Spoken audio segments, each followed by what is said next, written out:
بسم اللہ الرحمن الرحیم۔ السلام علیکم دوستو۔ حضرت عوف بن مالک رضی اللہ تعالی عنہ کے ایک فرزند کو جن کا تمام سالم تھا مشرکین نے گرفتار کر لیا تو عوف بن مالک رضی اللہ تعالی عنہ بارگاہ رسالت صلی اللہ علیہ وسلم میں حاضر ہوئے اور اپنی مفلسی اور فاقہ کشی کی شکایت کرتے ہوئے عرض کی کہ مشرکوں نے میرے بیٹے کو گرفتار کر لیا ہے، جس کے صدمے سے اس کی ماں بے حد پریشان ہے۔ اس سلسلے میں مجھے کیا کرنا چاہیے؟ تو نبی کریم صلی اللہ علیہ وسلم نے فرمایا کہ تم صبر کرو اور پرہیزگاری کی زندگی بسر کرو۔ تم بھی بکثرت سے ولا حول ولا قوت الا باللہ العلی العظیم پڑھا کرو، اور بچے کی ماں کو بھی تاکید کر دو کہ وہ بھی کثرت سے اس وظیفے کا ذکر کرتی رہیں۔ یہ سن کر عوف بن مالک رضی اللہ تعالیٰ عنہ اپنے گھر چلے گئے اور اپنی بیوی کو یہ وظیفہ بتا دیا۔ پھر دونوں میاں بیوی اس وظیفے کو بکثرت پڑھنے لگے۔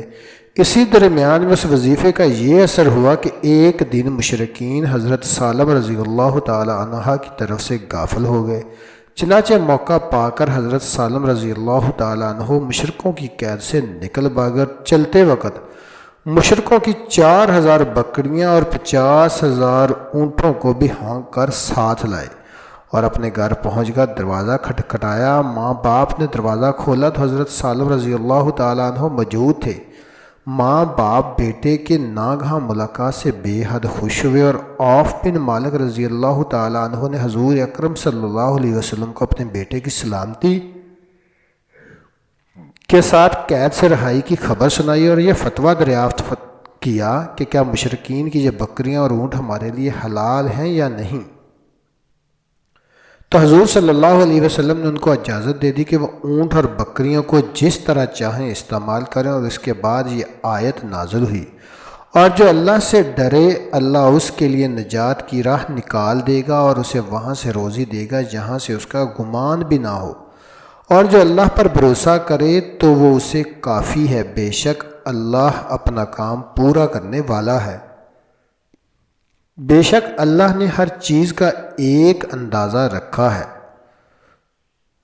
حضرت مجدد الفسانی کی مقبولیت کو دیکھ کر کچھ درباریوں نے بادشاہ جہانگیر کو اکسایا تو اس نے آپ کو دربار میں بلایا۔ چنانچہ اس انداز میں دربار میں آئے کہ نہ تو بادشاہ کو سلام کیا اور نہ سجدہ تعظیمی کیا۔ اس پر آپ نے سجدہ کے لیے کہا گیا تو آپ نے فرمایا میں اللہ کے سوا کسی کے آگے سجدہ نہیں کرتا۔ اس کے بعد جہانگیر نے آپ کو گوالیار کے قلعے میں قید کر دیا۔ آپ کا مکان لوٹ لیا گیا لیکن آپ پر اس کا کوئی اثر نہ ہوا۔ آخر جب جہانگیر کو ندامت ہوئی تو اس نے شیخ کو رہا کرنے کا فیصلہ کیا، لیکن شیخ نے اس کے لیے بھی چند شرطیں رکھی اور فرمایا کہ جب تک یہ پوری نہ ہوگی میں جیل سے باہر نہیں آؤں گا۔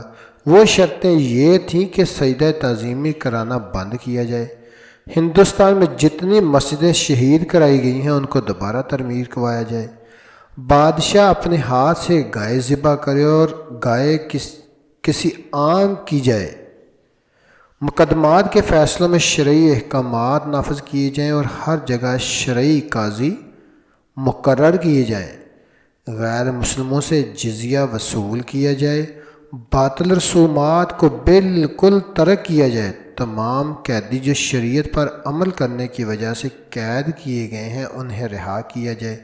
چنانچہ جب جہانگیر نے یہ سب شرطیں مان لی تو آپ جیل سے باہر آئے۔ جزاکم اللہ خیر۔